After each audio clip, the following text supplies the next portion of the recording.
राजस्थान की शान, मेवाड़ की आन और इतिहास के जीवन प्रतीक। आज एक नाम सिर्फ इतिहास के पन्नों में दर्ज हो गया।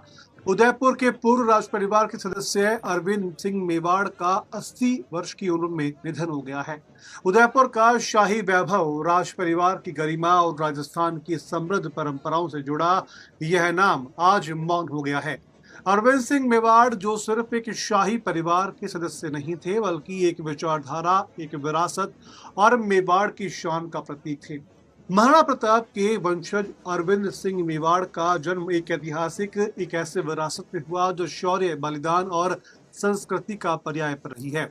वे अपने पिता भगवंत सिंह मेवाड़ और माता सुशीला कुमारी की संतान थे।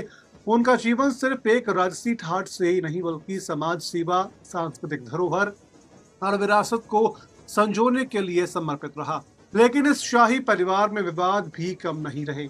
जब 1963 से 1983 के बीच में पूर्व महाराणा भगवत सिंह के कई राजसी संपत्तियों को लीज पर दिया, तो उनके बड़े बेटे महेंद्र सिंह मेवाड़ ने इस फैसले को कोर्ट में चुनौती दी। विवाद बढ़ता गया, लेकिन अंततः 1984 में भगवंत सिंह ने अपनी वसीयत में अरविंद सिंह मेवाड़ को संपत्तियों का एग्जीक्यूटर बना दिया।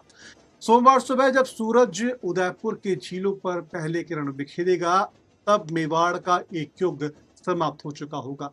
सुबह 7 बजे से सिटी पैलेस में उनके अंतिम दर्शन होंगे। फिर 11 बजे उनका अंतिम यात्रा शंभू निवास से महासत्या तक निकलेगी, जो उदयपुर की गलियों से होती हुई इतिहास के पन्नों में दर्ज हो जाएगी। अरविंद सिंह मेवाड़ चले गए, लेकिन सिटी पैलेस के दीवारों पर उनकी गूंज रहेगी। झीलों की उनकी परछाई दिखेगी और राजस्थानी विरासत में उनका योगदान अमर रहेगा। श्रद्धांजलि उस राजसी व्यक्ति को जिन्होंने मेवाड़ को नई पहचान